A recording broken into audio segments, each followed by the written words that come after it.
so enjoy the ride. In crowd, 815, in crowd, 815, in crowd, 815, in crowd, 815. No, what turn the music down, Greg. It's a little too loud. What I'm trying to say about this, Tom, is that calling somebody a Grinch should really be a compliment. That means they exhibited really great personal growth. That's what I'm thinking.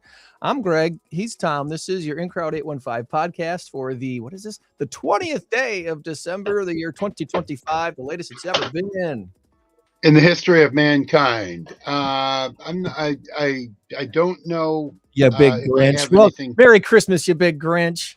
Yeah. I don't know if that's a compliment or not. I've seen the movie. He steals Christmas, you know. And then he saves Christmas. And then he saves all of Whoville. It's a wonderful, beautiful thing. Yes, he's very ugly, but he saves. His heart grows how many times? 10 times? 10 times, something like that. Three times, 5 times, 10 times. I forget what he ends up. How many? 100 times. But you know, in the medical field, they call that death. If your heart grows 10 times. That's a problem. You die. Yeah. We have a show for you and the person that's still sleeping next to you. So you might want to wake them up and let them know that the INCROWD815 podcast is on. We're doing our year in review, and hopefully this will be educational for you and the frog that's on Tom's lap this morning.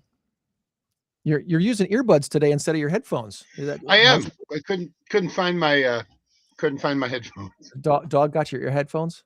Probably. No, I don't know. Maybe one of the grandkids or something came in here and took them. I don't know. It wasn't. So, yeah. All right. Well, let's take care of this right off the bat.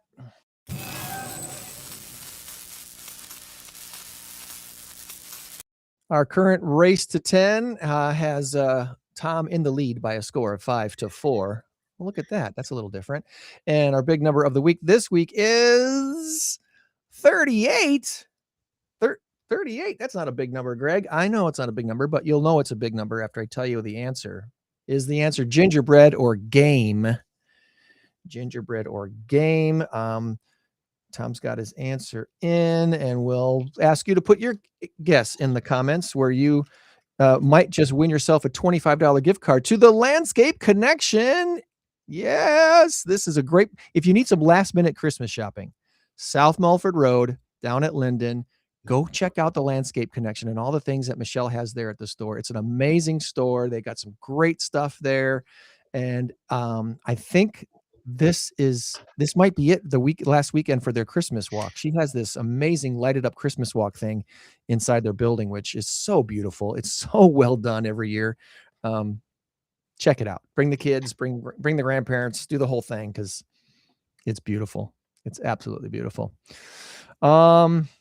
Yeah. So it's there. All you're doing in the comments is typing in gingerbread or typing in game, because that's your guess. Is 38 gingerbread or game? Is there a more simple game than that, Tom? Can there be a more simple game than that? Probably not. I don't think so. I'm telling you the answer. You just have to rock, paper, scissors is pretty simple. That's got 3 things. Mine only has 2. That's true. That's true. Is that whatever? How's your week, buddy? How you doing this week? My week was good. It was okay. So when the Packers lose, I watch almost zero NFL Network. I'll still watch my podcasts, but I won't watch any NFL Network because I don't want to see replays of it. I don't watch ESPN anyway, because I'm philosophically opposed to most of ESPN and and just the way they report things. I'm not a big ESPN fan. Yeah. What's that? I got sick of them a long time ago too. Yeah. No thanks. So they get a little too political, and you know what? Keep the two separate, please.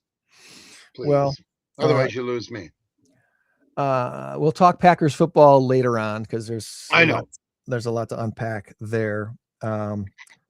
I do want to give us a couple of quick shout outs. Life Church up in Roscoe had a wonderful Christmas concert last Sunday night, and a community thing. It was a packed house. There was no place. It was standing room only. All the seats were taken. So kudos to Life Church up in Roscoe for putting on a great program and rallying the community around the message of the birth of Jesus. It was wonderful. That used to be my church when it was Maranatha Assembly of God, years and years and years ago. Okay. My son was just a kid, and he's 33 now. So it's still 30 years ago, Cool. 28, 30 years ago. Anyway, it wasn't Life Church, it was Maranatha. But we went there for quite a while, probably about 5 years or so. It was a good little church. Kevin Kringle started this church out of First Assembly of God. He did. He did. Yeah. So he was a leader there for a number of years before moving down to Florida. So booked some more guests for our 2026 season of the INCROWD815 podcast this week. So that was fun. Also want to give a shout out to Gemini Solar, Jessica Riley.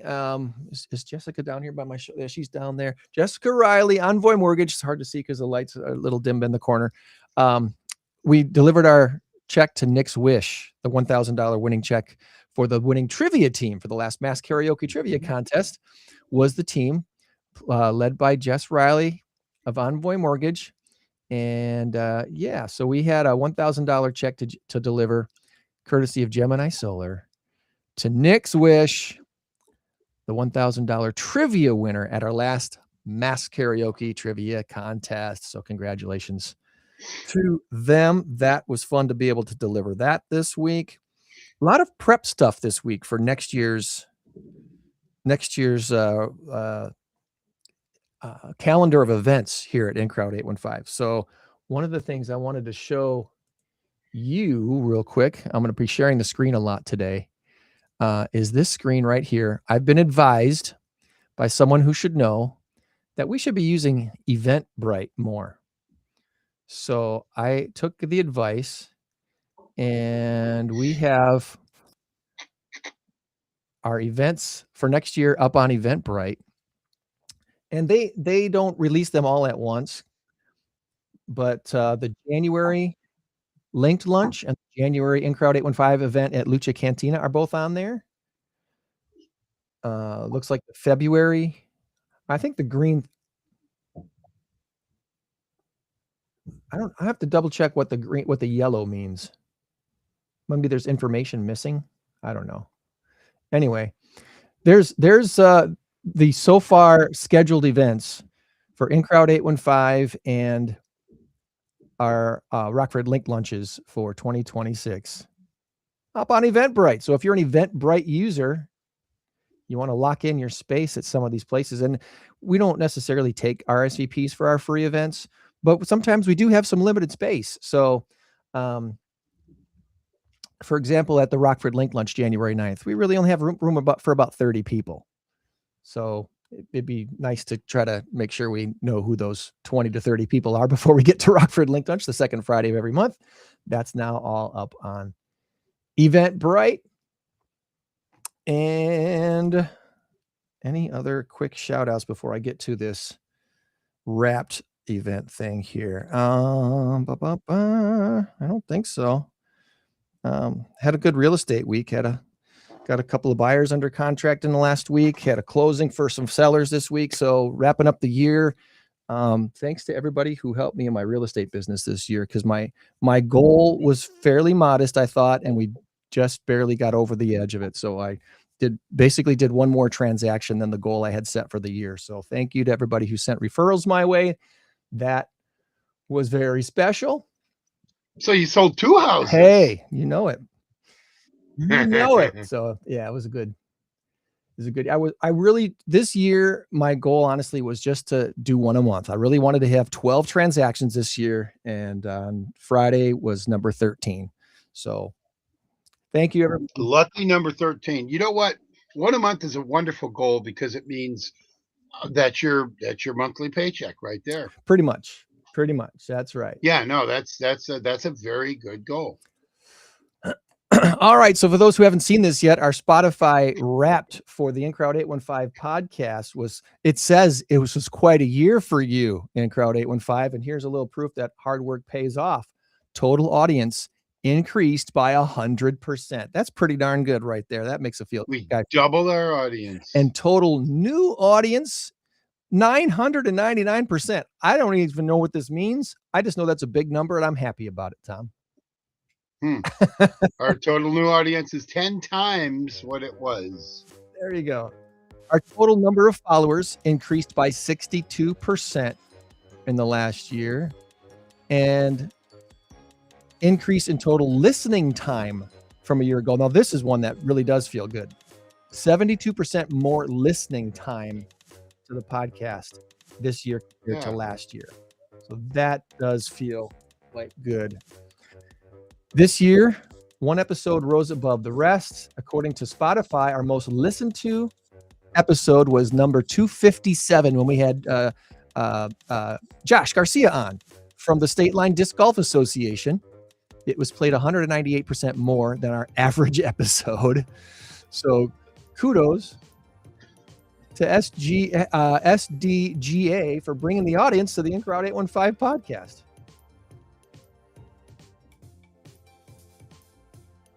Let's talk video. Spoiler alert, your fans couldn't look away. Our show is in the top 20% of videos on Spotify, and we're watched 86% more this year than last year, which of course accounts for that 72% increase in viewing time and listening and watching time. Listening passport. This is kind of silly because it really doesn't matter because we're such a local podcast, but apparently we show up in Lithuania, the Philippines, Costa Rica, and Canada, besides here in the United States.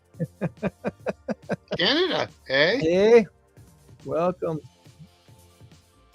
We're a top 10 show for 81 of our fans on Spotify. We're a top 5 show for 67 fans. I'd like to meet you 67 fans that call us a top 5. Yeah, let's do lunch. Greg's buying. Let's do lunch. And the number one show, the number one show for 39 fans, and those 39 fans, I think I would buy lunch for right there. Those are the ones. Wow, might have to do buffet style. Yeah, might have to do the family thing at Machine Shed. That might be the way to go. You know what we could do? We could invite them all to Louis. We could basically run out the joint. There we go. Our fans streamed 1.5 times more. Our top fans did 1.5 times more than anybody else, which makes sense. 5% binge on 2 episodes or more in one day, and 10% hit play within 24 hours of a new episode drop. And our new episodes drop every Saturday before noon. So within 24 hours of a Saturday morning episode drop, someone is spending their weekend. Some people are spending their weekend listening to the INCROWD815 podcast. And that's awesome. Thank you for that. Our fans listen to Morgan Wallen and someone named Taylor Swift. I don't know who that is. Zach, Drake, Coldplay. They also listen to audiobooks. I can't say that I've read any of those books. Sorry. Top other podcasts: Joe Rogan, Pardon My Take, Crime Junkie, Armchair Expert with Dax Shepard. That sounds like a fun one. And a Painkiller already. I don't know what that is. I haven't even looked that one up yet, so I'm not even sure what that is. But that's what our fans double up on. All right. We are at 2. Here we go, Tom. Put this on the mantle. Print screen. 2025 Rising Star. This year, your show's growth outpaced 80% of other shows. Fans listened to us for longer than 76% of other shows. Of course, we're an hour plus long show. We're not just a 10 or 15 minute show. So maybe that helps to that. And we're a most shared show. We receive the most shares, more than 95%. That's a pretty big stat right there. More than that is more show. More that shares. Means audience participation right there. I don't think I can emphasize this enough to the fans of the show. Liking and sharing and leaving that review on Spotify is huge. The algorithm. You hear this word algorithm thrown around a lot, and the stuff that you are seeing on Instagram and Facebook is greatly influenced by what you click on and what you spend time on your screen actually looking at, right? So the other thing that makes a big difference with what you see on your screen, on your feed, is your likes and shares. So when you see an episode that you liked, or there's a guest on that you really want to support their not-for-profit, please, please, please, just a quick share on your Facebook or on your Instagram goes a long, long, long way to keeping this show in people's sphere, in their mind and in their feed. And that makes a big, big difference for what we do. So there you go. That's your wrapped for this year. And the next screen I want to take you to is, let me see if I can load all 50 episodes from this year. I think it's doing it in order for me, but I didn't realize it was going to be a little bit slow to the take here. It only loads a few at a time. On Spotify, when we upload our show to Spotify, that's the place that I think is the best place to actually go and watch our show. YouTube is fine, but once you walk away from YouTube, or if you shut your screen shuts off, unless you have a subscription, it shuts off. So Spotify is a place where you can start the show and you can turn your screen off and just keep listening to it. We're more or less an audio show anyway. The videos is just the videos, but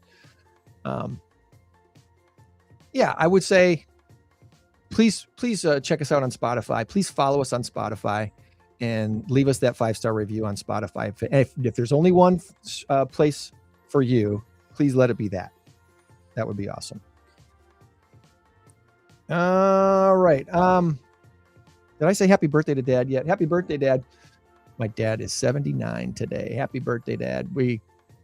A memory came up of 3 years ago when I took him to the Monday Night Football game when the Packers beat the Rams in a cold Monday Night Football game 3 years ago. When it looked like How do I not remember that? It looked like the Packers might just make a good playoff run the last year with I think it was the last year with Aaron Rodgers. Well, 3 years ago would have been, so yeah, 2022, I guess. 2022. Anyway, happy birthday, Dad. Well, this is Jordan Love's third year, so 3 years ago. So there's one more year. I don't know. One more year with Aaron. All right, so we started. Here's our recap of all of our episodes. We started January off with episode 248.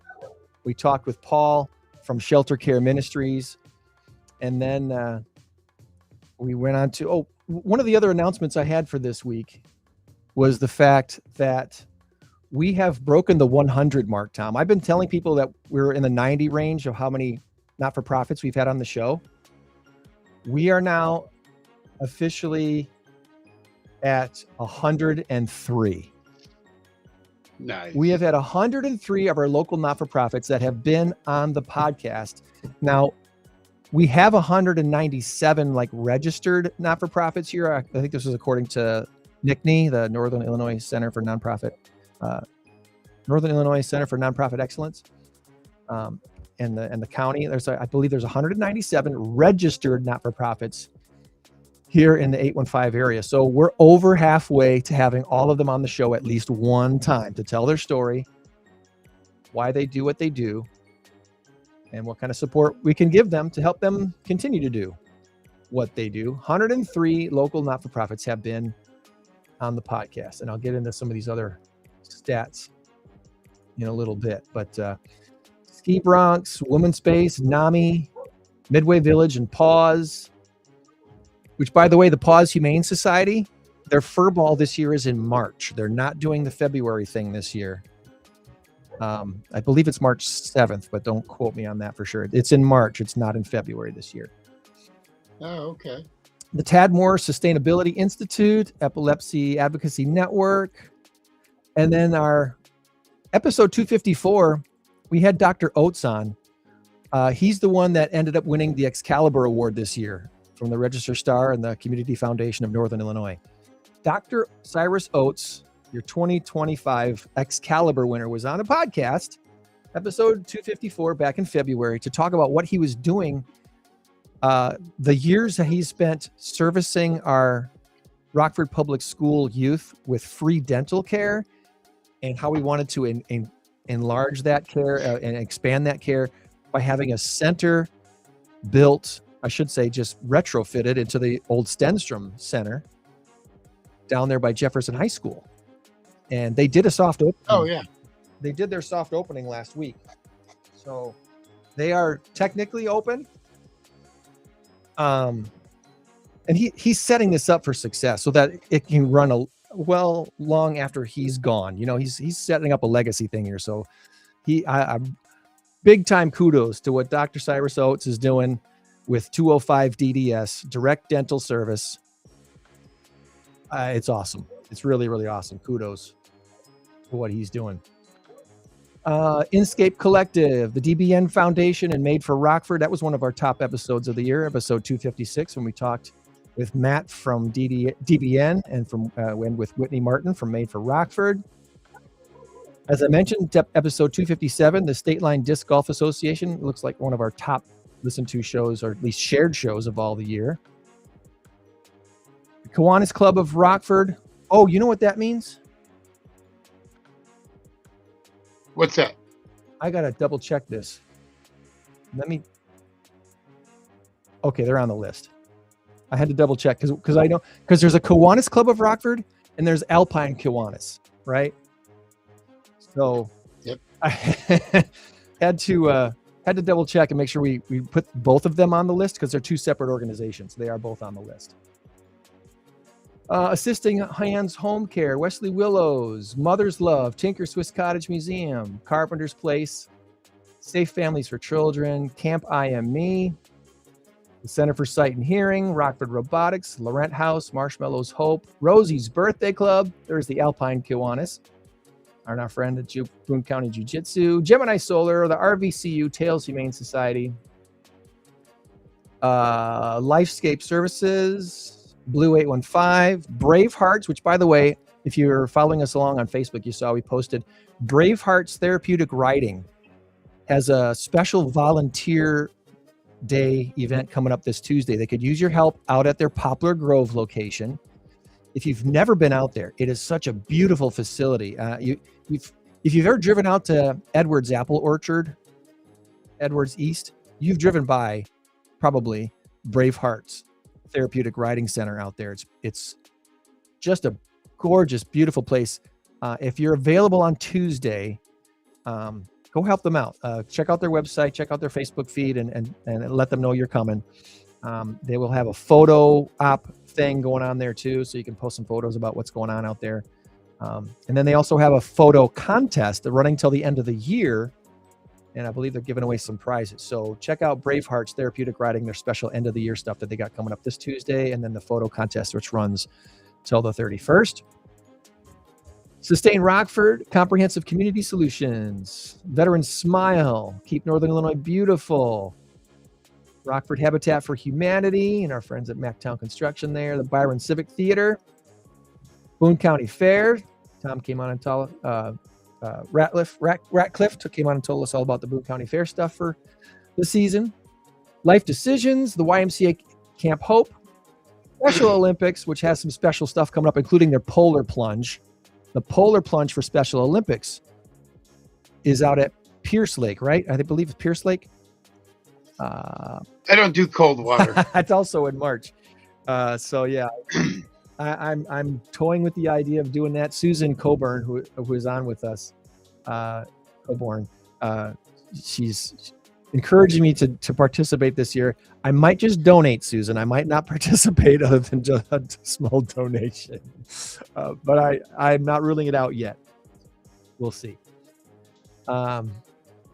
Growth Dimensions, the Tommy Corral Memorial Foundation, TCMF, our friends at Barnstormer Distillery, Rockford BMX, Rock River Valley Blood Center. Maggie is doing awesome work on their social media posts and promoting giving blood at the Rock River Valley Blood Center. Kudos to what Maggie's doing over there. If you can donate before the end of the year, help them out. It's always slower in the wintertime for them.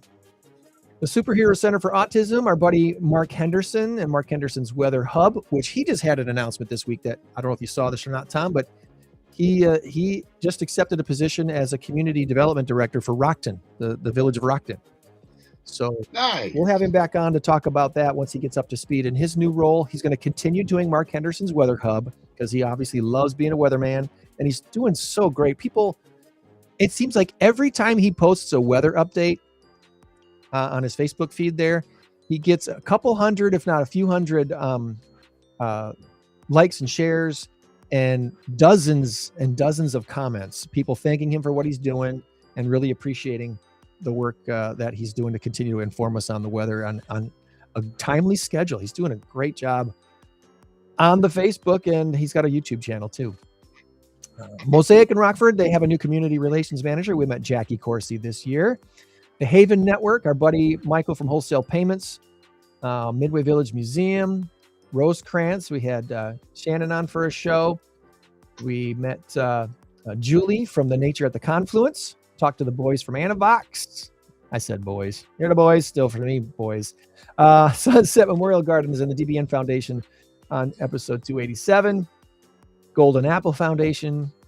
AED Rescue Connect and the stuff that Jacob is doing, which was very interesting as well. The ARC of Winnebago, Boone, and Ogle counties.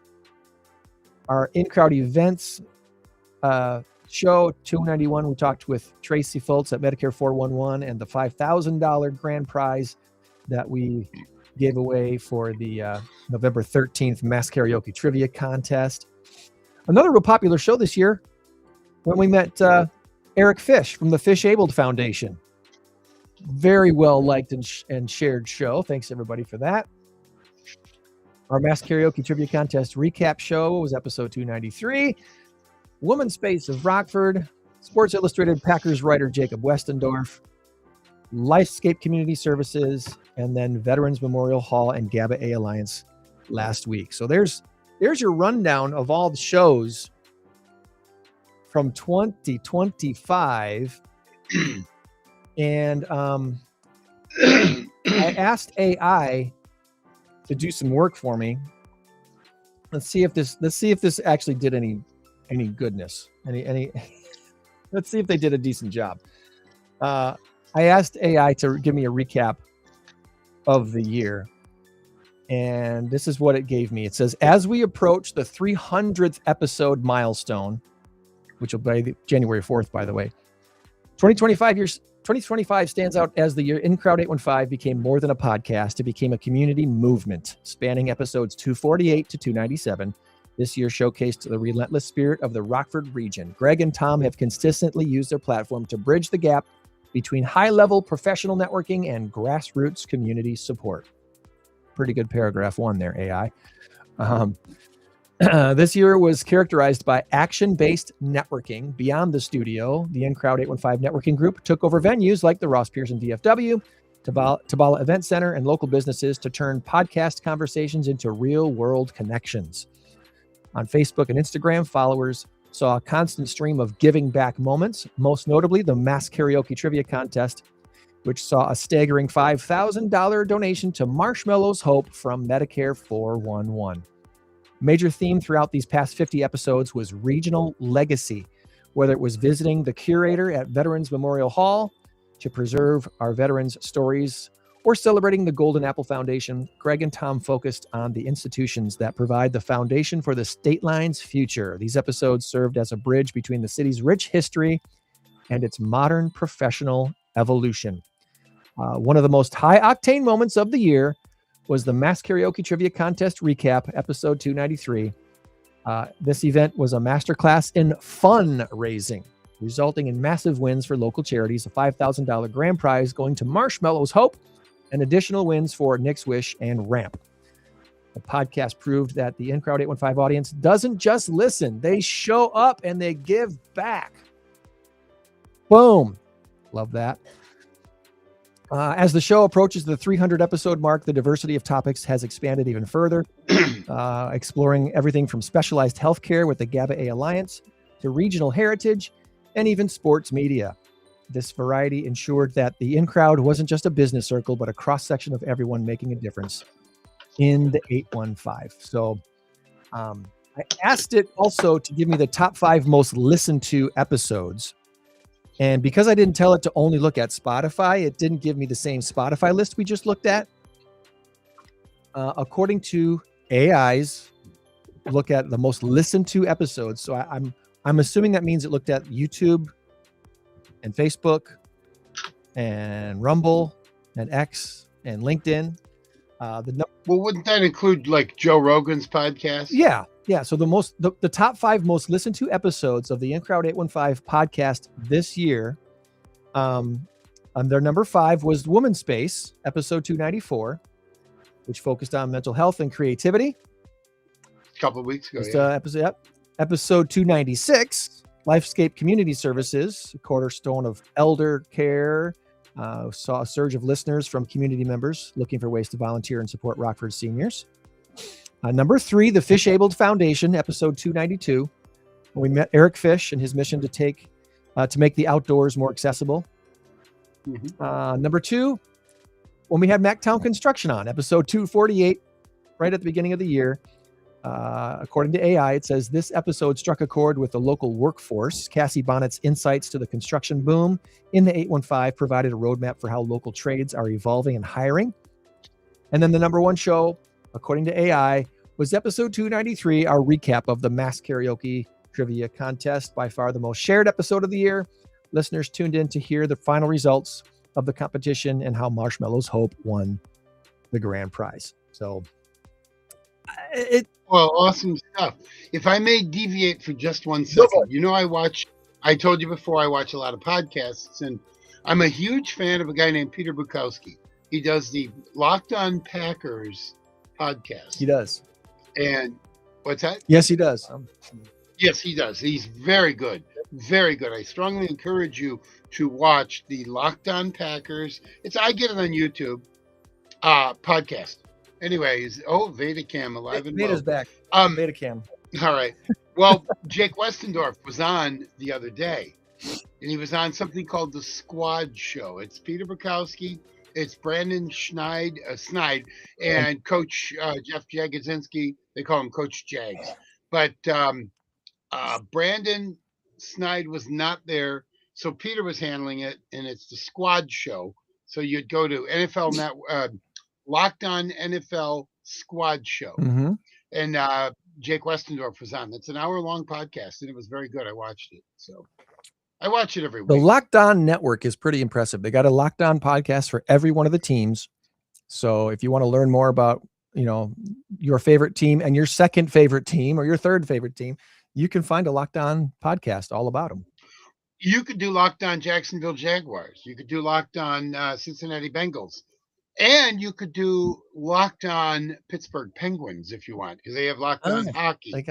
They have Locked On everything. The Locked On Network is huge, and it is the number 1 podcast, sports-related podcast overall. Well, it is the number 1. You and I both have given a lot of kudos to Peter Bukowski. He does a great job on his show.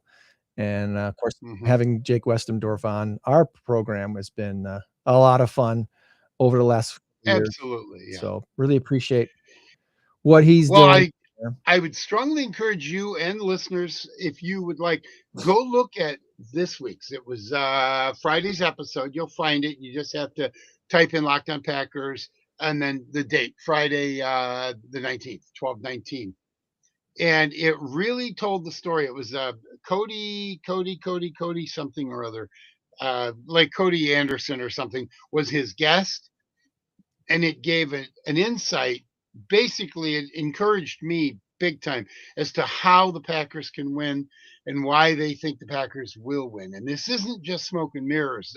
No. This is legitimate. Without Micah Parsons, and I know we're not getting into Packer talk yet, but I just want to say this one thing. Without Micah Parsons, it makes this team different, not better. It makes it different. It means other guys have to step up and fill the gaps. Right. And their athleticism can shine through. Remember, we didn't have Micah Parsons last year. We didn't have Micah Parsons in 2023. This has been the icing on the cake. Well, now the cake is bare. It's okay. It's still cake. So that's a good way to put it. Yeah. It's still cake, and they were still one of the top picked teams at the beginning of the season before the Micah Parsons. That's right. That's right. We were still picked to at least go to the Super Bowl. And I really do believe if we win tonight, we are going to win the division, which will put us in second place overall, which means the Rams or the Seahawks. At this point, it's the Seahawks because they won an Did you absolute see that barn game burner of Thursday game. night? Oh, I did. Did you? Oh, we That were was watching the end of the game, crazy. and it's like, oh man, they're going to push this to overtime. Awesome. And then they went for 2 in overtime and got it. It was amazing. Yeah, that was a bold move. I loved it. I loved it. I- As a football fan, that's the way it's supposed to be. I yeah. love it. So anyway, the Green Bay should be the number 2 overall, and there's still an outside chance they can take the number 1, but I don't see it now. Not losing to Denver, and that game, don't even get me started on that one. No. Maybe we could talk about that after when we're talking Packers. But anyway. So as far as some other shout outs today, some of the number ones for our season here of INCROWD815 podcasting, our number one most attended networking group event this year. The actual, when we do our last Thursday of the month, January through October, we meet at a different location last Thursday of the month. And by at least probably a half dozen people or so, I think, our most attended networking group event this year has to go to Angela Larsen over there at Sunset Funeral Home and Gardens. She hosted our last one in October. And I know a lot of people were thinking, you're having a networking group meeting at a funeral home? Is that a good idea? It was a great idea. It was wonderful. They have a wonderful facility there. And I'm sure anyone in the 815 that's lived in the 815 for any length of time has driven by Sunset Memorial Gardens or Sunset Funeral Home. And it's hard to miss it there on Forest Hills. It is did I say Alpine. On Alpine. On Alpine. Yeah. It's on Alpine. Yeah. Anyway, it's hard to miss because it's a pretty big plot there, and it's beautiful. It's very well kept. It's just a really beautiful facility. So we not only got to do our networking group inside their facility, but we had a hayride around the cemetery to kind of talk about the different areas and the meanings behind some of their special areas where people have been laid to rest and their mausoleums and such. So it was a very informative, wonderful evening. Angela Larsen, kudos to you for doing it so well. I had an idea, and I hope I can make this happen in 2026. I want to have some of our top hosts on the show that have hosted our events in the past to tell people what they did and how they put together such a popular, well-attended event. Because we've had some great events the last couple of years, and it's not just about the number of people that show up. That's not, having the biggest event is nice and all, but obviously there's more to it than just having a lot of people show up. It's helping people interact, doing something that gives people a space to learn about each other, having some decent hors d'oeuvres and beverages and stuff like that. To make that all happen, there's a lot of behind the scenes work to make an event like that happen. And I don't know that a lot of people grasp the effort it takes to put on these events every month to have them really successful. So Angela is one that had just a great event this year, and I'm hoping to put that together at some point in 2026 to have like a little round table of people on the show to talk about what they did and how they did it and that sort of thing. So she's got a really good voice too. She sang it. She does. What did she sing? God bless America. God bless the USA, I think. God bless the USA. She did Lee Greenwood, and yeah, it was knocked it out of the park. Great way to start. She was the first one, right? Wasn't she was first? She went first, and her daughter was playing on another team, and her daughter went last. Oh, that's funny. Why were they not playing on the same team? Because her daughter already committed to play on another team. And she was the singer, the designated singer for the other team. So she's like, I can't leave this team. They need me to sing. Yeah.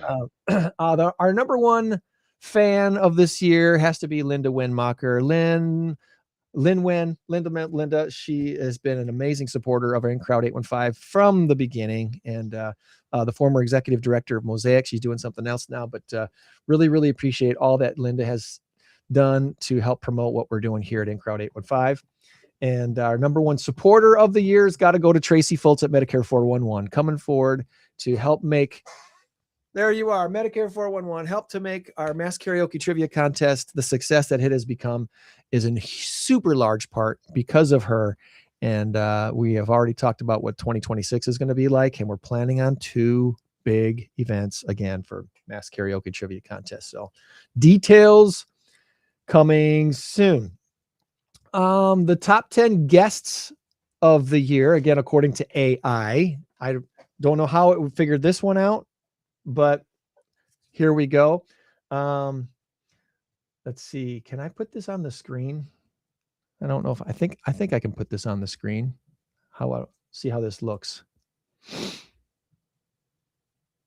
It looks okay. It's not fancy, but it's on there. Top 10 guests of 2025, according to AI. Number 10, Mike Fredrickson, who was just on from the Memorial Hall. see, this is where I'm not sure, because a lot of these are mostly the last few episodes. Number 9, Holly Depew from Lifescape Community Services. Number 8, Miranda Cox, who was also on just last week, episode 297 from the GABA A Alliance. Number 7, Denise Cullen from the Women's Space of Rockford, episode 294. Eric Fish, 292, the executive director of the Fish-Abled Foundation.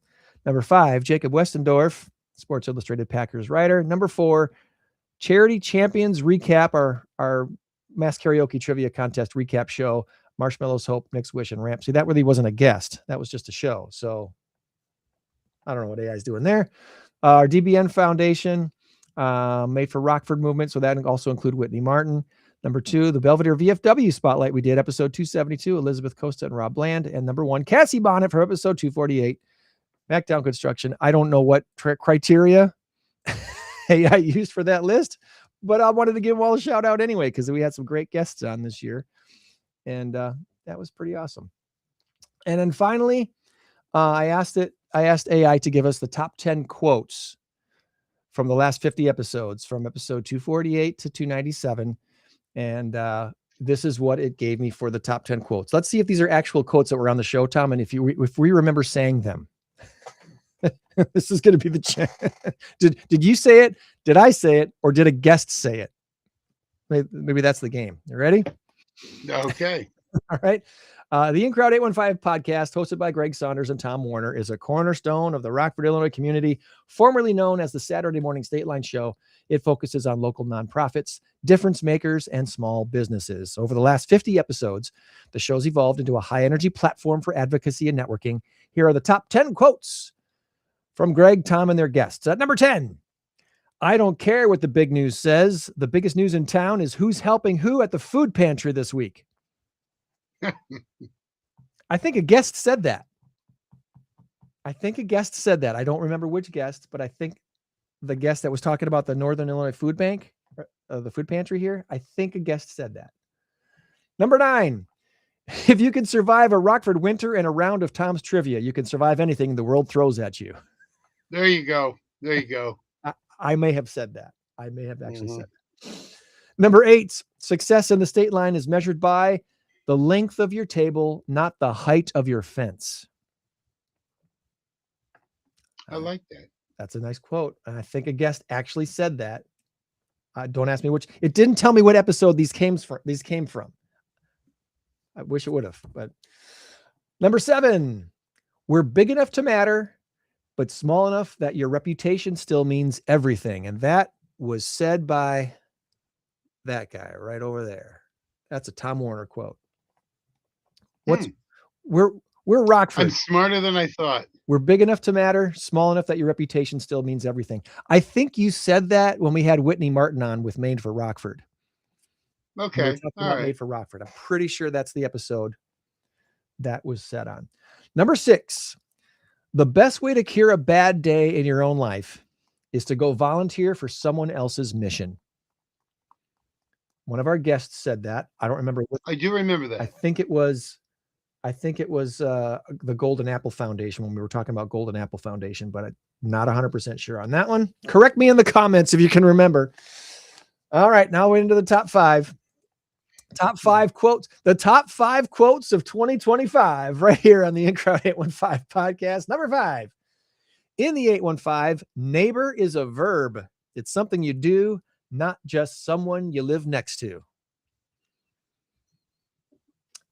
Very good. I want to say a guest said that. I want to say, I want to say when we had Sustain Rockford on, Kevin Haas's dad. Why can't I think of his first name? Walt Haas. Is it Walter Haas? I forget what his first name is. I don't remember. I'm sorry. Sustain Rockford when he was on back in July. I think that's who said that one. Number 4, if you have a platform and you aren't using it to lift up a nonprofit, you're wasting airtime.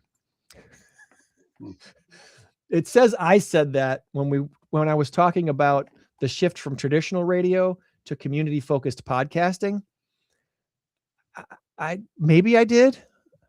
I don't remember saying it that harshly, but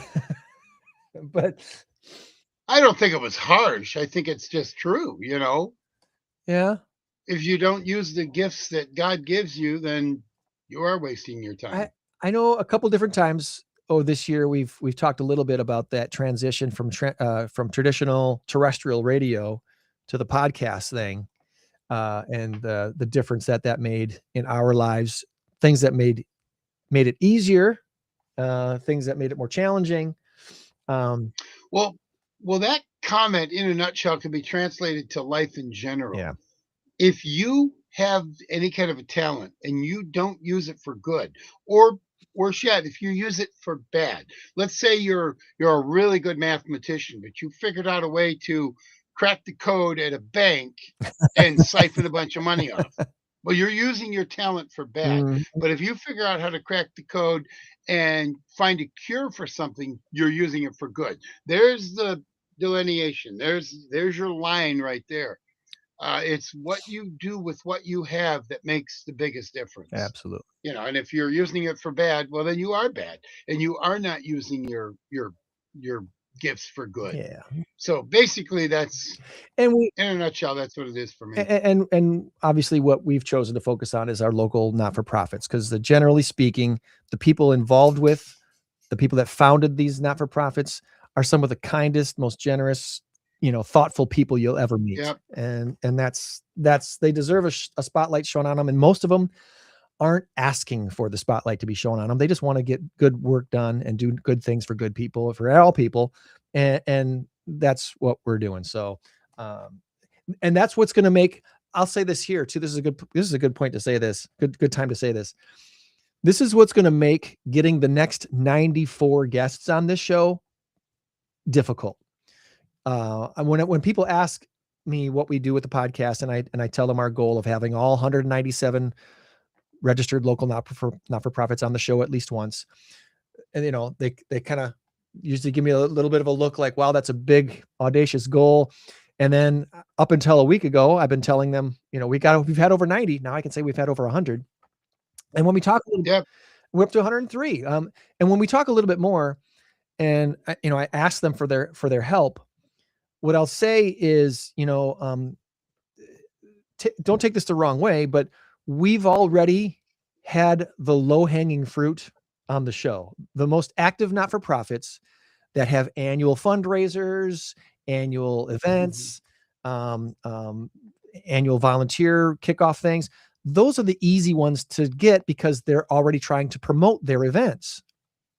They have a thing. And a lot of these not-for-profits don't necessarily have that thing. They're doing good work, but they might not have an annual fundraiser, an annual golf day, an annual whatever, So where we need help now is for those who are connected to the not-for-profits who maybe don't have that spokesperson that's active in the community, networking, an event coordinator that's putting things on. They might not have that person, but there's still a founder, or there's still someone who's acting as founder who would be okay with coming on a podcast and telling their story. That's what we're after. Why was a not-for-profit formed in the first place? What are you doing now? How can the community help you? That's it. That's really basically it. What was the vision? Why you started in the first place? Has it morphed from when you first started? Because a lot of them have, they started in one direction and then they're like, okay, either that need was met or that need wasn't as big as we thought it was. And they change into something else, or sometimes they dissolve. Some not-for-profits go away, like the Winnebago Buy Local group that was a not-for-profit for 12, 13 years. They served a purpose for a good long time, and then they dissolved and went away. What's the other one that just went away? Outside 815, I think, was one that just recently. Yeah, there was a group that met at least once a month, sometimes a few times a month, especially over the good weather months, to go out and hike in areas and meet up around Rockford and hike together and walk together. I understand they recently dissolved. So there will be new ones that form too. So we're looking for those people. So if you can help us out, if you're a helper here on the 815 and you're looking for a way to help out our INCROWD 815 podcast, help us connect with those not-for-profits that maybe are a little under the radar. They're a little under our radar anyway. We're looking for them. We're seeking them out. Yeah, I got one in front of me here that we're going to have on. That is a guy has a roofing company that has a not-for-profit that is a smaller thing that I'd never really heard of before. We're going to have him on here in the next month or two. So I'm seeking those guys out. Help us out with that. All right. We're up to the top 3 quotes of the last 50 episodes of the INCROWD 815 podcast. Number 3, we aren't just talking about Rockford. We are actively building the version of Rockford we want to live in. I think that was a Whitney Martin quote from the Made for Rockford episode, if I remember correctly. Probably. I think. Number 2, it's not just a podcast. It's a movement to highlight the hearts that make the 815 beat. I don't remember ever saying that. I don't think you ever said that. No, it's way above my pay grade. It's not just a podcast. It's a movement to highlight the hearts that make the 815 beat. I like the quote. I don't know who to attribute it to. It sounds like it should be on a shirt. Hey, put it on the back of this one. I got some white. Yeah, there you go. One. And finally, number 1, you all know this one, and we'd say it together at the end of every show. You change the world when you help one person. Be a blessing to someone today.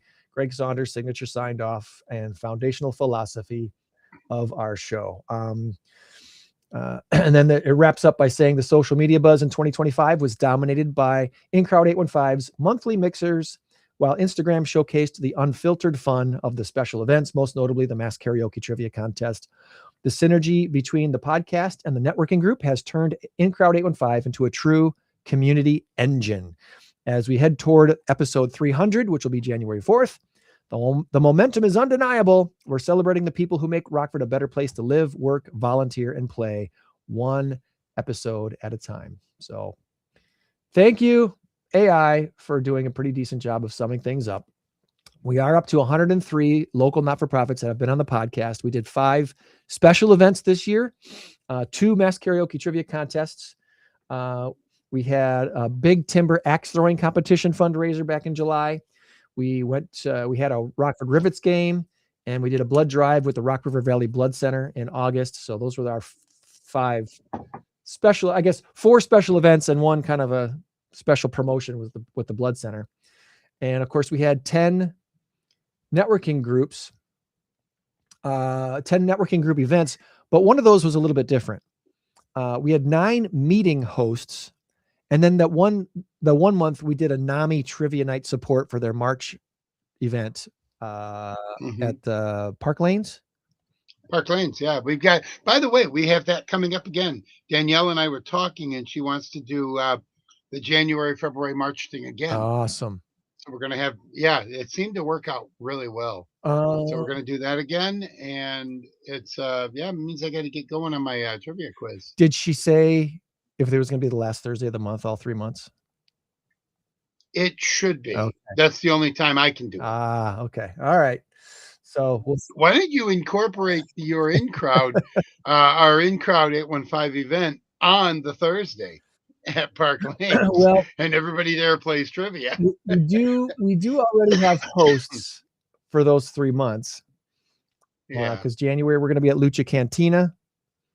February we're going to be at PC Tech to You, and March we are at the YMCA's what's it called? The the center. I don't know, but it's fun to stay at it. Oh gosh, where'd you go? Where'd you go? I want to view it. There's a name for it, and I want to get it right. And I can't find it now.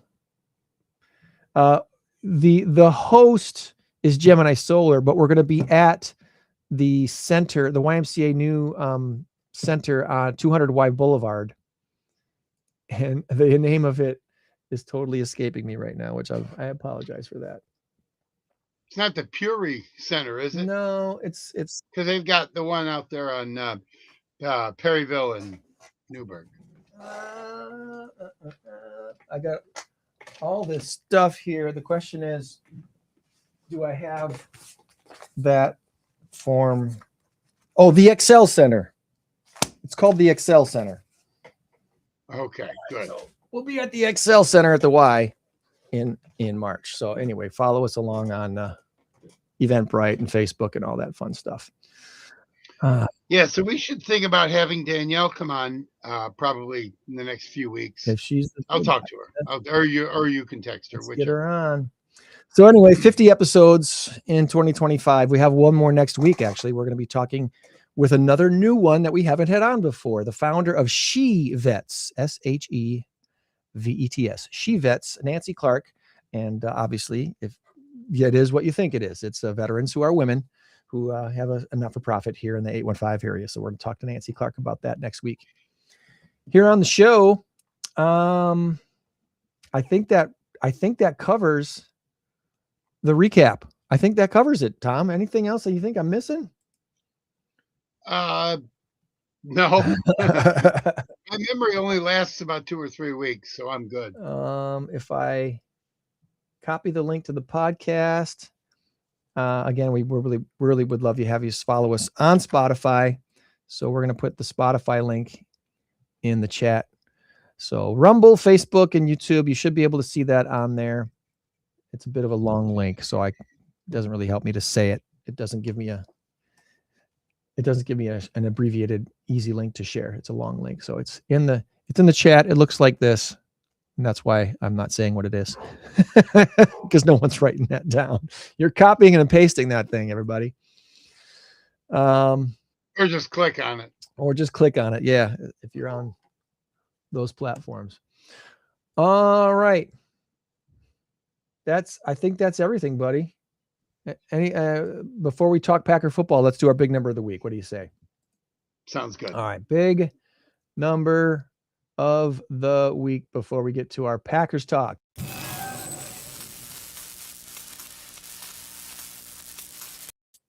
Five to 4, the current score. Tom 1 point in the lead, and our big number of the week this week is 38.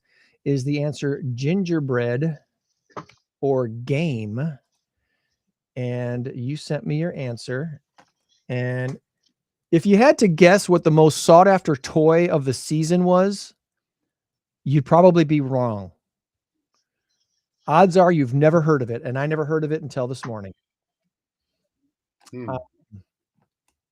Some industry experts hadn't even heard of this game until last month when it became a Black Friday hit.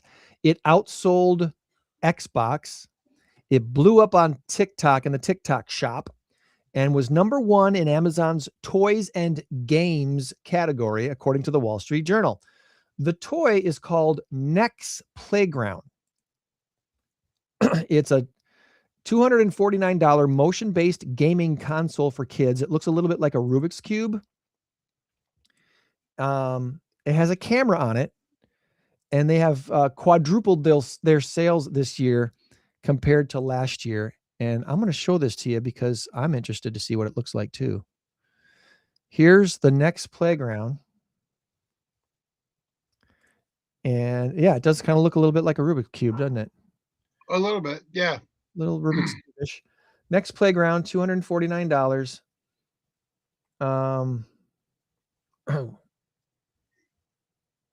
What's included? Everything you need to get moving in minutes. Privacy color, cover, remote control. Families everywhere are loving it. A lot of good reviews. I purchased the Christmas of 2024. Has been my son's favorite gift. They play it regularly together and individually. Having it has replaced screen time on handheld electronics. It's fun, simple to use, and great for all ages. Good review.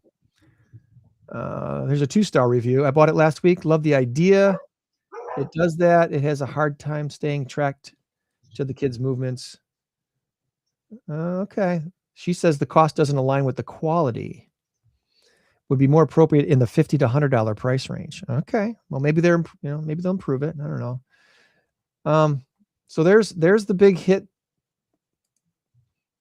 It looks kind of like a Wii situation because they've got it on the right. Yeah. forming in front of it.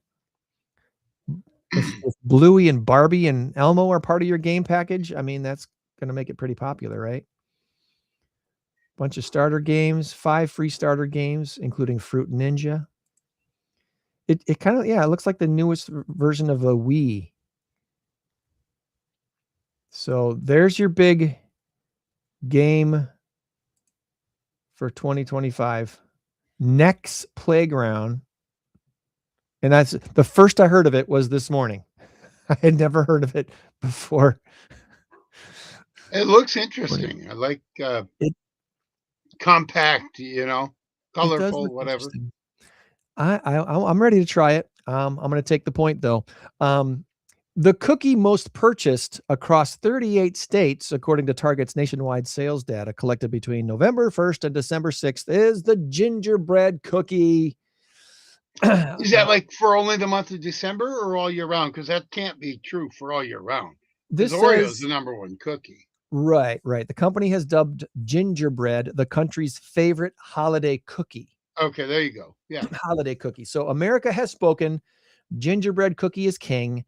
Would somebody now volunteer to gently go break it to shortbread?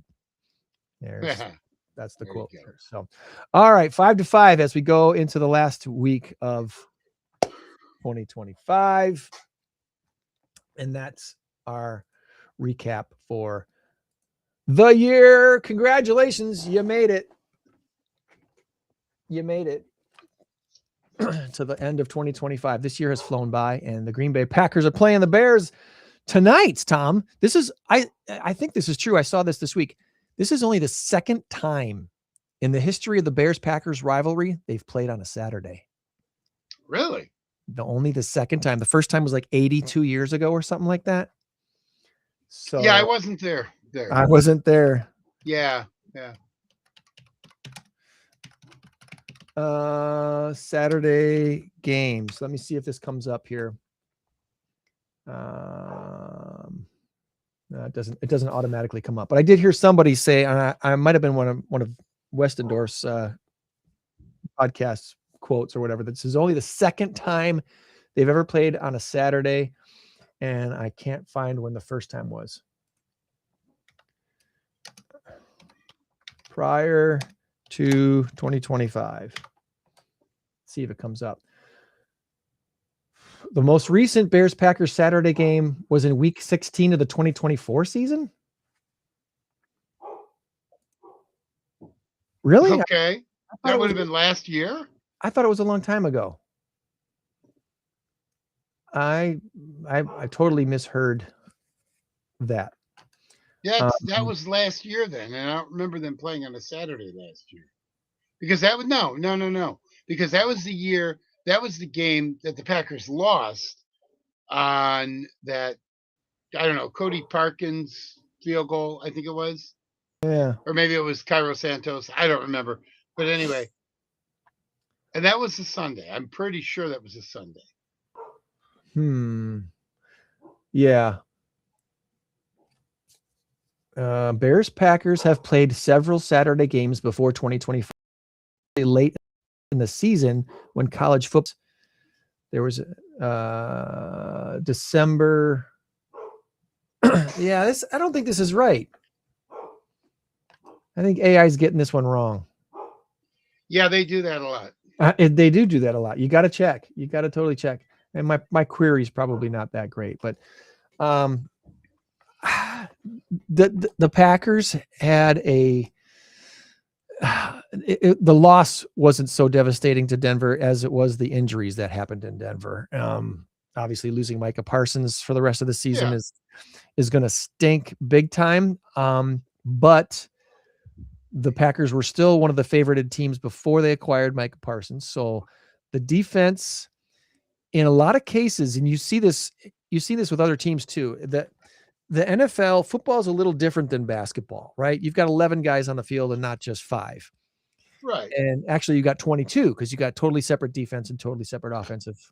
And then you add special teams. There's a reason why you have a 53-man roster, because guys that are playing on special teams, some of those guys aren't even. You leaving? I'll see you later. Sorry, my wife's leaving. Some of those players that play on special teams don't even see the field for offense or defense. They are just special teams. So it is a much bigger undertaking for. Beta's barking and I want to get my hat. Yeah, okay, good. Yeah. Some of the special teams guys are only special teams guys, and you don't see them playing unless an injury pops up. Right, exactly. Zane Anderson is one of them. Although you might see some Zane Anderson today. And he's a very good, very talented safety. He's a hard hitter. He plays special teams, and he's very good on special teams. But let me just say this: the Micah Parsons loss is huge, but it's huge because he's a disruptor. But if he's being held every single down, just about, I mean, there's 10 or 12 times you can call holding on Micah, for Micah Parsons, right, and being held, and it's not called. So let's take that one out of the mix. Well, now you're probably going to see some more holding calls, because the guys that they have, the Quay Walkers of the world, Edgerrin Cooper, Rashawn Gary, they are very, very fast. Even Tyron Hopper will probably play a little more today, and he's fast as well. Green Bay's greatest strength is that they're fast and they run to the ball. And this is what's going to win or lose this ball game. Normally they say you win it or lose it in the trenches. And that's partially true. You have to have a good line, defense and offense, to hold off the opposing defense so you can pass the ball or to get to the quarterback. But I really do believe this game's going to be won or lost in the middle of the field. Middle of the field meaning middle of the play, like in that 10 to 15 yard zone where Chicago loves to camp out. Well, if we don't have Micah Parsons and we're rushing just 4, it means we've got 3 linebackers that are sitting back there monitoring that area. They played some zone. They played more zone defense these last few weeks than normal. They may go back to man this week for a lot of the plays, only because you don't have to worry about the deep threat.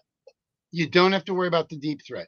So that means Xavier McKinney can come up and help out a little bit, because the deep threat is going to be there. The lack of a deep threat is going to be there no matter what, because you got McKinney, because you got Evan Williams back there.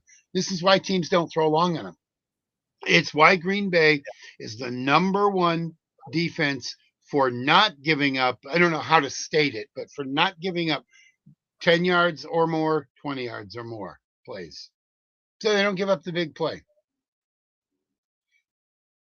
Without Micah Parsons, it's going to change the philosophy of the game. It's going to change a lot. But without Micah Parsons, it means other guys have to step up. And I truly, truly believe that they will. And I believe Greg might be frozen, so I'll keep rambling. Anyway, Green Bay's, I saw this the other day on a podcast. In fact, it was last night. I saw the grades for Green Bay versus Chicago. They gave, and this is a Packer fan, they gave Green Bay, they gave them the edge at quarterback, which everybody agrees with. They gave Chicago the edge at running back, which I don't agree with. Only because, except for if Josh Jacobs doesn't play. Greg, you may have been out for a second. I was basically talking about draft grades for offense versus defense for both of the teams. I was watching a podcast last night, and this guy gave Green Bay the edge at quarterback. He gave the Bears the edge at running the running back situation. Fine. If we don't have Josh Jacobs, he didn't give me the edge. He said it was a push. It was a split right down the middle. But if Josh Jacobs plays, then we have the clear edge. They get the edge at tight end. We get the edge at wide receiver. He said he gave it a push, but I disagree with that. We have the edge at wide receiver. Now, the offensive line, I have to give the Bears a slight edge, a very ever so slight edge. Bears offensive line's pretty doggone good. Green Bay's offensive line is very good as long as we have the right combination. And what we had 2 weeks ago against the Bears was the right combination. Last year, Zach Tom goes out. That's okay. There we Zach go. Tom goes out. You back? I'm back. I was looking at the Saturday games. I found a good article, Tom. Okay. AcmePackingCompany.com.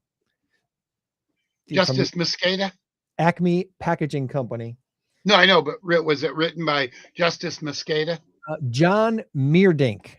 Okay. He just released this morning too at 7:30 this morning. So this is a fresh off the presses here article that says the Packers have played 32 games on Saturdays.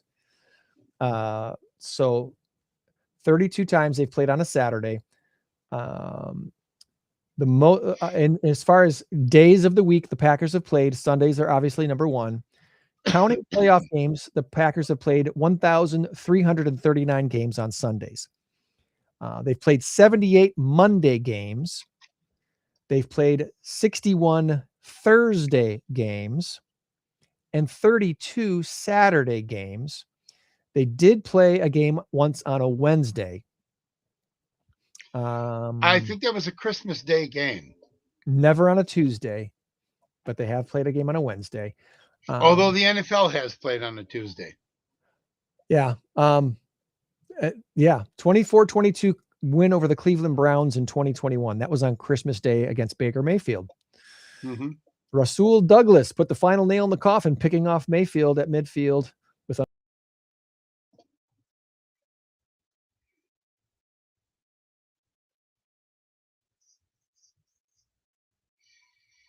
Well, Greg's clearly having some internet difficulties. So for a second, back to what I was saying, head over to the defensive side of the ball. The defensive line, Green Bay has a decided advantage, even without without Devontae Wyatt, who's out for the season, and Micah Parsons out for the season. They still have a decided advantage. And you look back at what Chicago did rushing wise. We held them to 120 yards. That offensive backfield, which was monumental. They did not get a run past 9 yards. It's not even a first down for the entire game. So Green Bay's defensive line. Okay, what's that? This is the one I actually heard about, Tom. Okay. The Bears played the Packers 1964 on a chilly December day at Wrigley Field. Nice. The Packers throttled the Bears 17-3. Jim Taylor, Paul Hornung combined for 130 yards and 2 touchdowns on 31 carries. Back in the day when the clock just ran, because they almost always just ran the ball. Mm-hmm. Probably was a pretty short game. I bet it was done in 2.5 hours. Probably sooner than that. Probably sooner than that, yeah. A lot of the Saturday games that the Packers have played have been in the playoffs, including the Packers' biggest Saturday win, 19.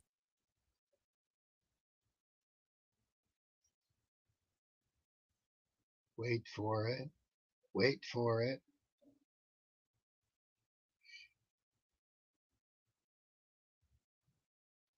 Probably against the 49ers, if I had to guess. All right, so back to what I was saying, and then we look at safeties and cornerbacks. We still have most of our corners. We still have Xavier McKinney. I think Evan Williams might be out. We still get the edge at the defensive backfield, although he gave it either a push or gave it to the Bears because he said they don't have as many injuries. Nah, forget that. It's about defensive scheme. It's not about injuries. If that were the case, then we'd be out of the playoffs completely because we no longer have the second best defensive player in football. That would be Micah Parsons. Myles Garrett obviously is the best. Guy's got like 21 sacks. He's going to break the record probably tomorrow, and if not tomorrow, the next week. So there's 3 games left. So anyway, so I don't know where Greg is, but we'll just continue talking Packer football. Appreciate everybody sticking around and watching this podcast, and especially this is, as you well know, this is my favorite part of the entire show that we do because I love talking Packer football. I love my Packers. There we go, right there. Super Bowl champions. That's old, obviously. Maybe I can update it for this year. There we go. You're back. Now we're back. Any idea what's going on? You got like a mouse chewing your cords or what?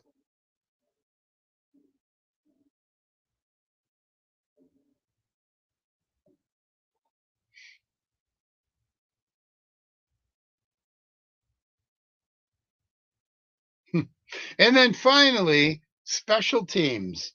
Yes, Green Bay does not get the edge with special teams. The Bears play very good special teams. The Packers do not. And the Packers have been killed by special teams the last 4 or 5 years. Rich Bisaccia, yes, he probably should go. I think he's gone after this year, but Matt LaFleur is pretty loyal.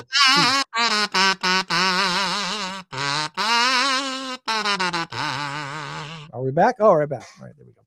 Yeah, we're back. I was just talking about, I was finishing up my my assessment of offense, defense, and special teams. And I was ending with this. Rich Bisaccia should probably go at the end of the year. Yeah. I think Matt LaFleur is very loyal and doesn't want to fire somebody midstream. Because if you do that anyway, with 3-4 weeks left, you're kind of disrupting things. So let's just go with what we've got. True. It was like trying to fire Joe Barry 2 years ago. People were calling for his head on a platter.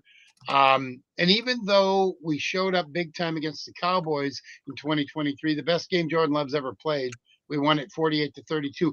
For all intents and purposes, it was 48-16. They got 2 garbage touchdowns with 5 minutes left. Joe Barry wasn't able to keep his job. Had we won that San Francisco game the following week and went on to play in the NFC Championship game, which would have been against Detroit, I firmly believe we would have won that and went to the Super Bowl. Then maybe Joe Barry does keep his job. But the fact is he didn't, and we ended up with Jeff Hafley. I'm ecstatic about that. Anyway, your thoughts? We're really blessed to have Jeff Hafley as our defensive coordinator, and hopefully he sticks around for at least one more season in that role. I hope he's there for 5 more years. Yeah, I do too. But I can't imagine he will not be up for some of these head coaching jobs. They're already talking possibly Giants. There's 5 teams out there that are like, where does he want to live? Blood in the water. And I get it. Live? I get it. You have a great coordinator. The next logical step, excuse me, next logical step is to go up to the NFL, make the big money, hit the big time. And I'm good with that. I'm good with that because we will recover. There's a lot of good defensive coordinators out there. The one I'm worried about though is replacing Rich Bisaccia with a good special teams coordinator. And I really truly believe that Matt LaFleur, I've said it several times on this podcast all year long. We need to get rid of him, need to get rid of him, need to get rid of him. The reason I said that is for the same reason that everybody else is saying it, because his offensive play calling was very vanilla. Run Jacobs, 2 yards, run Jacobs, 4 yards, and then a quick screen pass. We became the number 1 team on 3rd down because we kept getting to 3rd down, and it was usually 3rd and short because Jacobs would run for 3 yards and then another 3 or 4 yards, and we're at a 3rd and 2 or 3rd and 3. That's fairly easy to convert because you have RPO options, run pass option, where Jordan Love can just sit back there, and if he sees an opening, he can run for a quick hitter, or he can throw the ball down to a Tucker Kraft or to a Matthew Golden running across so I mean, there were so many options, and that's why we're so good on 3rd down. Well, that's not changing. We're still really good on 3rd down, and that's partly due to Josh Jacobs being a very good back, one of the top 3 backs in the NFL. So aside from that, he may not even play today, but you've got Emmanuel Wilson. Emmanuel Wilson last week, we watched the game together, was sick. He was throwing up before the game. And he's no Michael Jordan, so it's not like he's going to pour in 38 points and get 14 rebounds and 12 assists. Michael Jordan had an unbelievable game. Well, Emmanuel Wilson's not Michael Jordan, so but this week he's healthy and he's good to go. And Chris Brooks is a very good running back. And we got somebody else that we brought up from the practice squad. His name is not Marshawn Lloyd. He's that's a disaster. Get rid of Marshawn Lloyd. He's again one of those guys that they see such great huge potential in, but he keeps getting injured and he can't stay on the field. Can't stay on the field. What has he played? A total of 4 games since they drafted him? 4 or 5 that he's actually been active for. I believe that number's lower than that. I think 2 games. I think he's had like 15 carries in 2 years. I want to say he didn't play the first game last year, and I think he may have made his debut in the second game for a couple of plays, and then in the third game I think he got injured again, and then he tried to come back and he got injured again. He's just like that episode of SpongeBob. I have paper bones and glass organs or something like that. I can't remember. I think he's yeah. I'm looking at the injury report and it's crazy, man. It is the week 16 injury report. A lot of questionables. Excuse me. As you mentioned, Marshawn Lloyd is out. Josh Weil is out. Wiley, yeah, Josh Wiley. He's a really good tight end.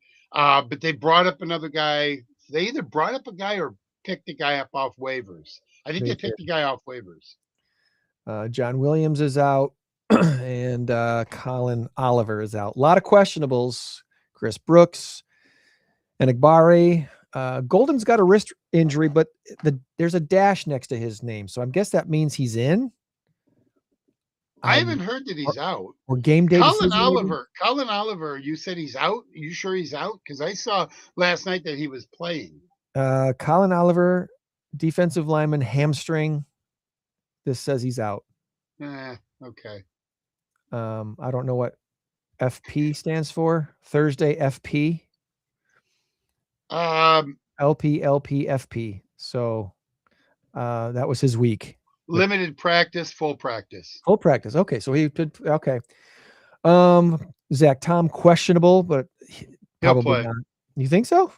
I think he will, to be honest with you. I mean, maybe not.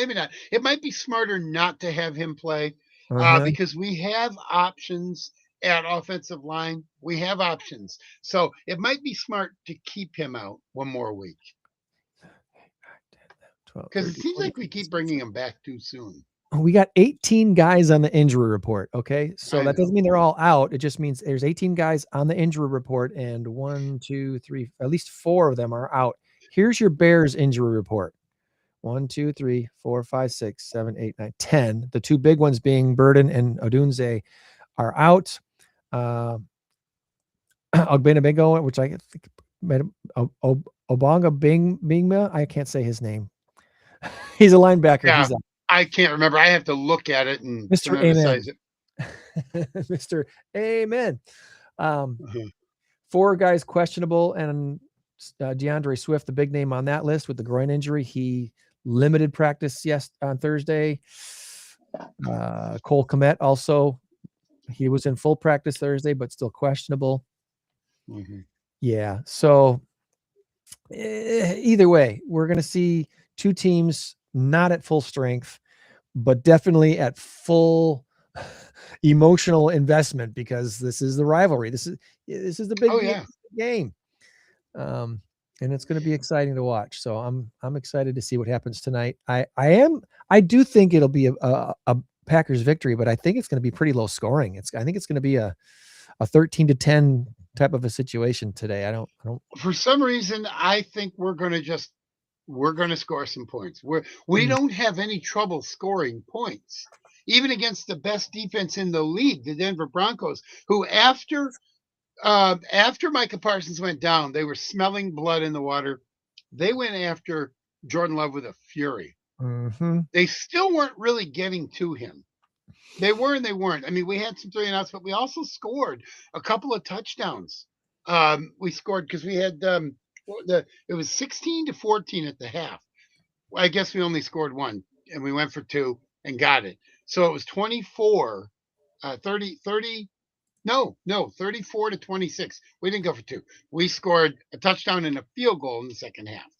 So, but what I was saying is, we scored, and we could have scored more. That long shot we took, the one that got injured, Christian Watson injured with his shoulder. So close. Yeah. That ball's a little bit, and he threw it off his back foot because he had Ufawango or Umafango or whatever his name was bearing down on him.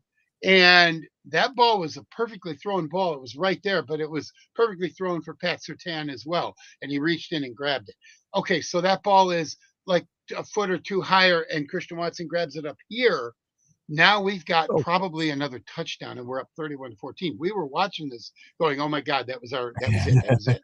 Come on. So what is the Bears defense going to look like as compared to Denver's defense? Not nearly as good. They don't have a pass rush. Denver had 55 sacks going into last week's game. I think they ended up with 3 sacks of Jordan Love, so maybe they got 58 now. The Bears have, I don't know, don't quote me on this, I think they have like 12 sacks all year. That's a decidedly different number. And it may be more than that. It could be 20. I don't know, but I don't think it is.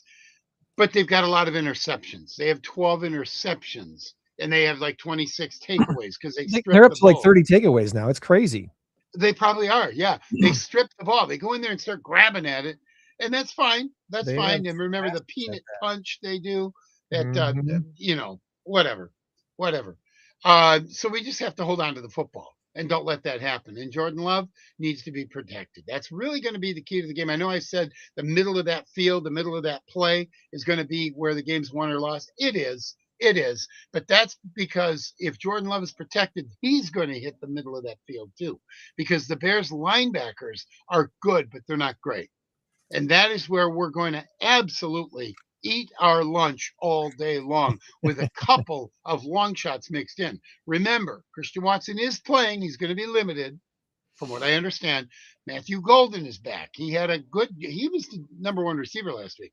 He had 3 catches for, I want to say 55 yards. He had a couple of really nice catches. So Matthew Golden can get some distance on a long shot. He can beat that Bears secondary.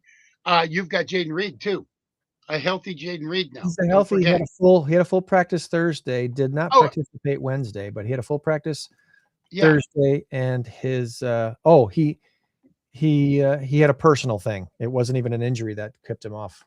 Okay. All right. Well, we are good to go. I really, truly believe the Packers are going to score 30 points. 30-16.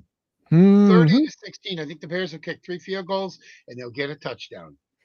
Well, it's fun how sometimes these rivalry games, it happens every once in a while where momentum just takes over and one gets 2 down. Yep. We've seen some blowouts over the years.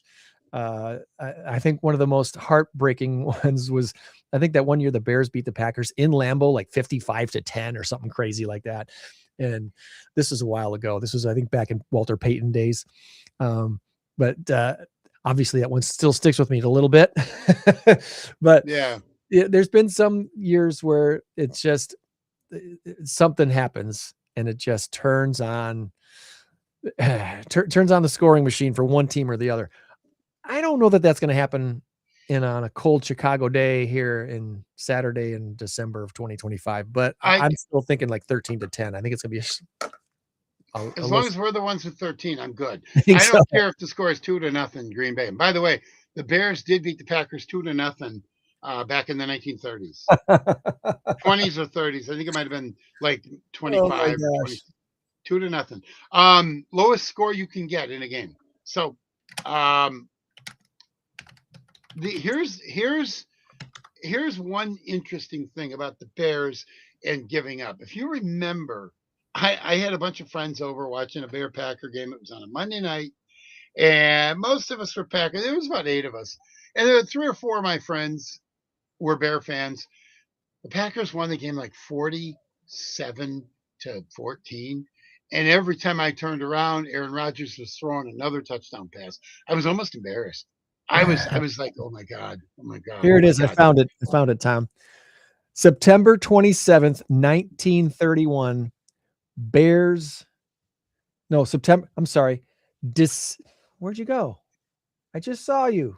Where'd you go? December 7th, 1941.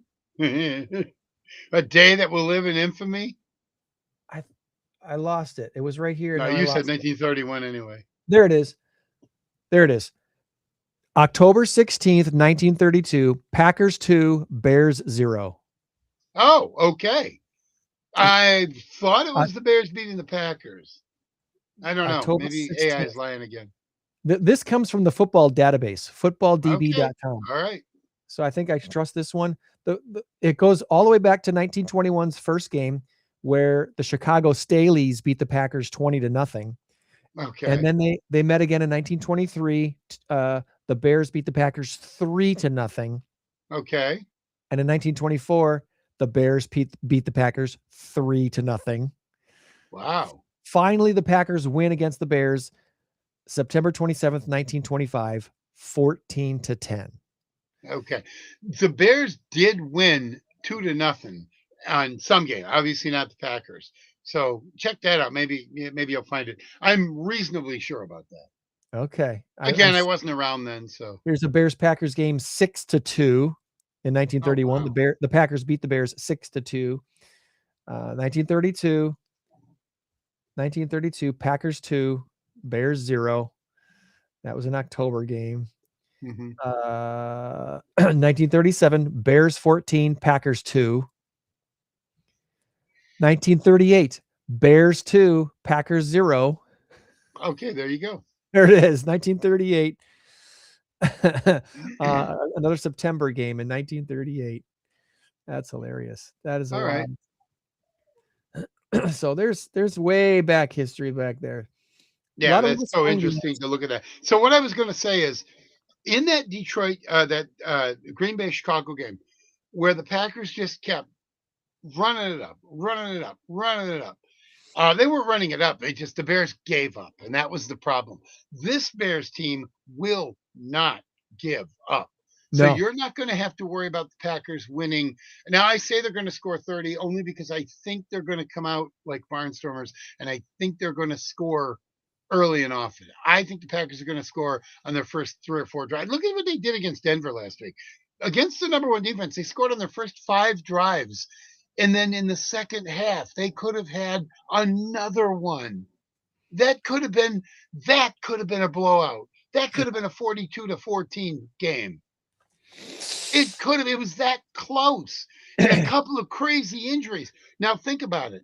If Green Bay catches that ball, if Christian Watts #1, Jordan Love doesn't get the interception.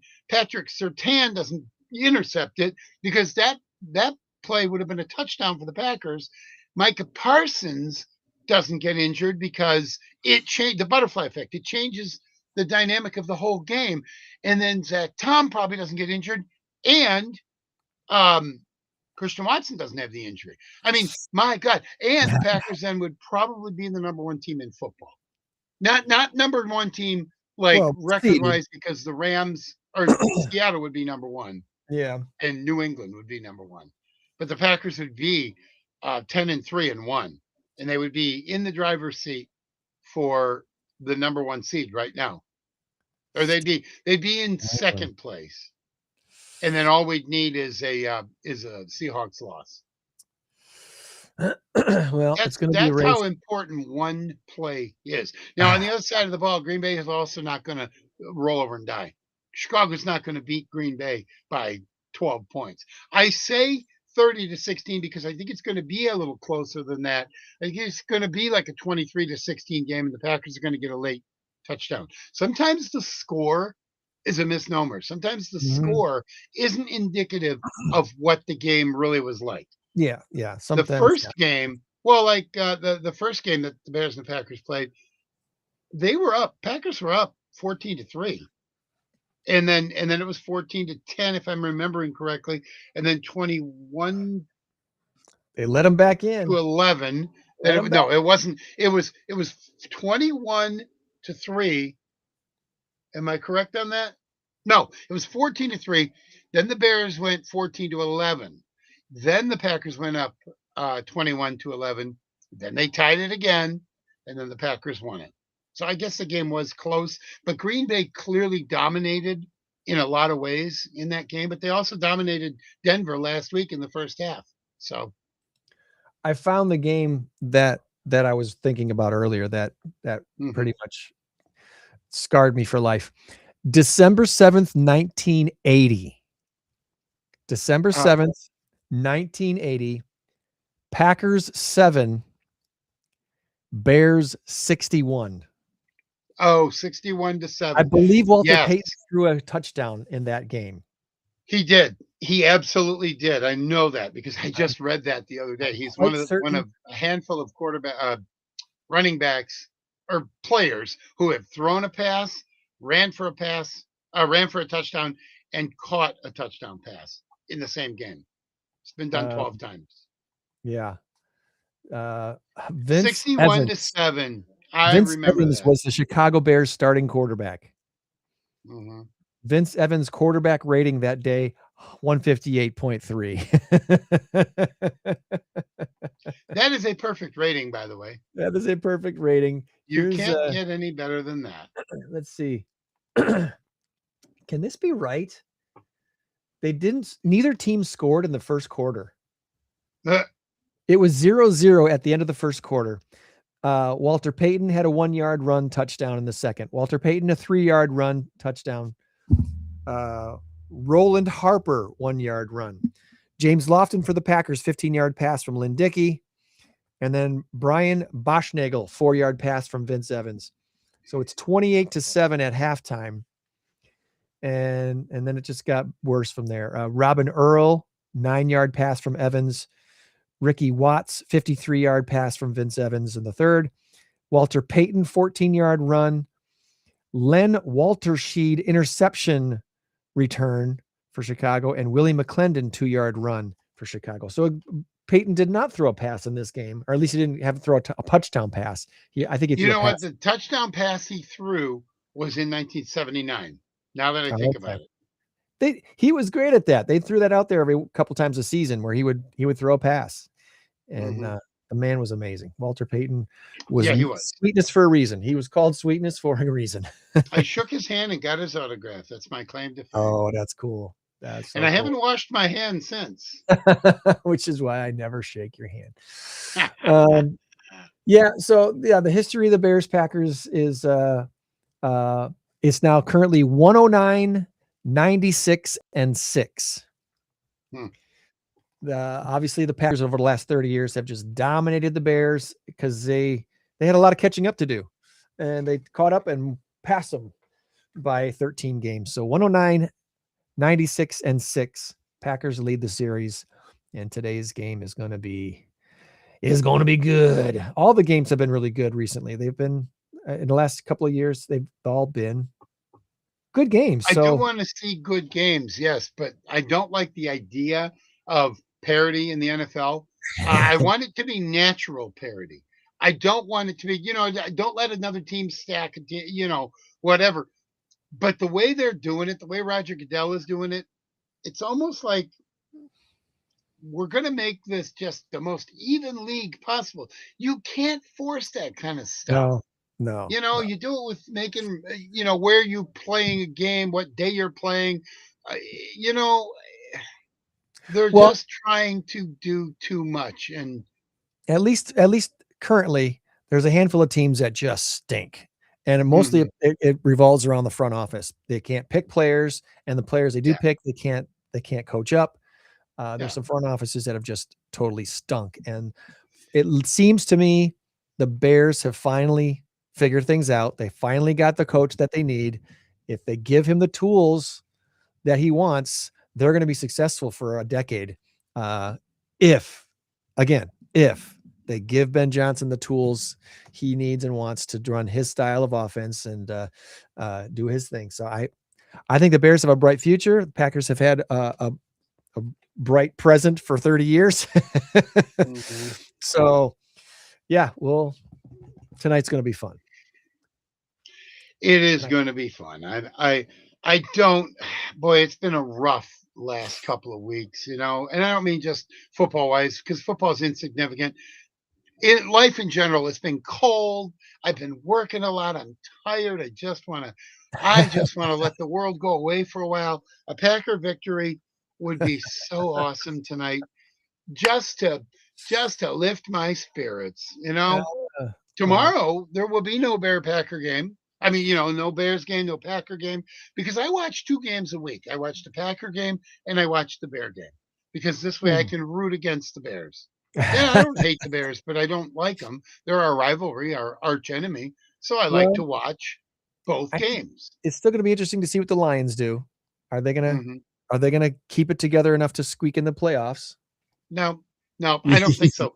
The Lions. Okay, so here's the deal: Lions and the Bears play uh last game of the season. That's going to be very interesting. Lions, Bears, Packers, Vikings, last game of the season. Yes, and then I want to say the Lions play Philly. I don't know who they play today, but they might play Philly today or tomorrow or next week. But they play Philly, they play the Bears, and then they got one other game, and I don't remember who they're playing. It's not an easy road. They're going to have to win out and hope the Bears or the Packers lose out to have any shot. They've probably got about a 3% probability of making the playoffs, which is fine with me. Bye bye, Dan Campbell. Let me tell you what the Lions play the Steelers tomorrow. So Steelers. Okay. Aaron Rodgers is going to do us a solid and take care of the Lions tomorrow for us, right? I don't see that happening. The Lions are at Minnesota on Christmas Day. Okay, they've already played Philly then. Lions are at Minnesota Christmas Day, and they're at the Bears on January 4th. Okay. Yeah. So So Pittsburgh, Minnesota Bears. That's a doable schedule for It the is. Lions. It is. Yeah. So they if things go sideways, they could possibly not only squeak into the playoffs, I think they still have a shot at winning the division. No, I don't Right? think so. Aren't they?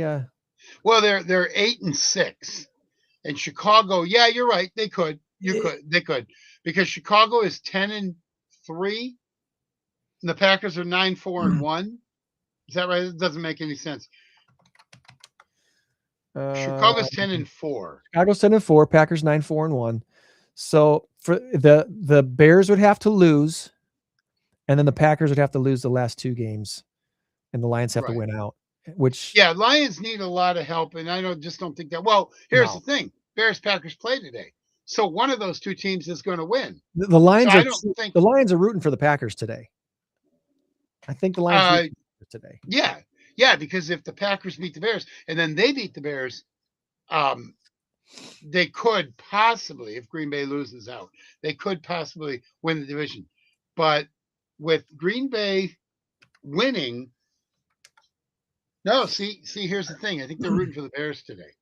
Here's the Detroit Football Network. They've got a rooting guide for the season. Yeah. Week 16. So the odds of Detroit winning the NFC North are about 5%. So it's still in question. Yeah, I said 3%. Oh, I was wrong. Detroit's odds go up slightly if Chicago wins tonight. Right. That's what I'm saying. I think they're going to root for Chicago because Green Bay has beaten them twice. They will have beaten Chicago twice. So they're going to get the tiebreaker over Chicago head to head. So they are definitely rooting for Chicago. Okay. So they are rooting for Chicago. For the Lions to make the playoffs, they're likely going to need to win their final three games, obviously. Yeah. Starts with beating the Pittsburgh Steelers at Ford Field on Sunday. They are rooting for Washington to beat Philadelphia, which probably isn't going to happen. I don't see it, but who knows? They beat them last year. They're rooting for Chicago. And they are rooting for Carolina to beat Tampa Bay, which I don't think that matters a whole heck of a lot.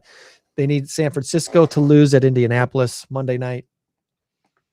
I don't see that happening either. And that probably isn't going to happen either. So, yeah, it's really, really improbable for the Lions. Yeah, the Lions are going to play spoiler, which is fine with me. I hope they spoil it for the Bears on, week 18. 17th game of the season. I hope they do. So, and that'll make Green Bay's road a little better. All right. Well, if you're done, I think I'm done. I think we Yeah. episode again, 50 episodes this year. One more to go. We do have a show next week. We're going to talk with Rivets founder Nancy Clark. Did we miss one? Well, we did a couple of recap shows this season when I was out. So okay. Two of the shows we did that looked live were actually pre-recorded. And so episode 248 to 298. Next week will be 299. And January 3rd will be episode number 300. Wow. For the majority of podcasts, if you've ever looked at anybody talking about successful podcasts, the majority of podcasts that start and don't get past episode 3 is huge. The number of podcasts that never get past episode 30 is also huge. So for us to get to number 300 is pretty dang special. Are we going to wear gladiator gear next week? 300. That'd be fun. Anybody got some gladiator stuff we could borrow? Yeah. For our January 3rd show, we hopefully will have something fun to wear. I do have, I think, a special graphic I could throw up. Let me see if I've got it to show you. I call it our electric logo. Let me see if it'll load for me. This is the got to get rid of this. It's being slow. Put that back up. We have our fun Christmas logo with Santa Claus coming to town. Santa Claus is coming to Rockford. Santa Claus is coming to Rockford. I know him. Him. You met him at our house. And then we have. I did. How about that? How about that for Happy New Year? Hey, I like it. The INCROWD815 electric podcast logo. Anyway. Yeah. Turn it down. That's Dang. right. All right. That's been our year in review. Next week, another guest, some more Tom trivia as we wrap up 2025. Remember, you change the world when you help one person. Be a blessing to someone today and every day this next week. Have a very Merry Christmas. Don't go away quite yet. You mentioned trivia. I'm sorry. Next week, then, here's what I'm going to do. I'm going to do trivia questions from the entire year. Something happened in January. I'm just going to do 7 of them, or I could do 12 of them. Tom's top 12 trivia questions from the last 12 months of the INCROWD. That's what we'll do then. Well, we could do that, but we could do, top 5, top 10, whatever, top 7. Yeah, because I'm not going to remember which ones I had for when. I don't keep as accurate a record as you. What I'm going to do is I'm going to do trivia questions for January, February, March, April, blah, blah, blah, blah, blah. They'll go quick because they'll be easy. So next week will be a big time 12 questions. Okay. So you know what? Whoever is our guest next week, who is it again? Nancy Clark from the Rivets. Oh, that's right. Nancy Clark. Okay. So Nancy Clark, she could have the record for 12-0. She could. 12-0. The Rivets could be 12-0. I won't make it too easy, but I won't make it hard. All right. All right, buddy. Later, buddy. Have a great weekend. We'll see you next week. I'll let you. 815 in crowd. 815 in crowd. 815.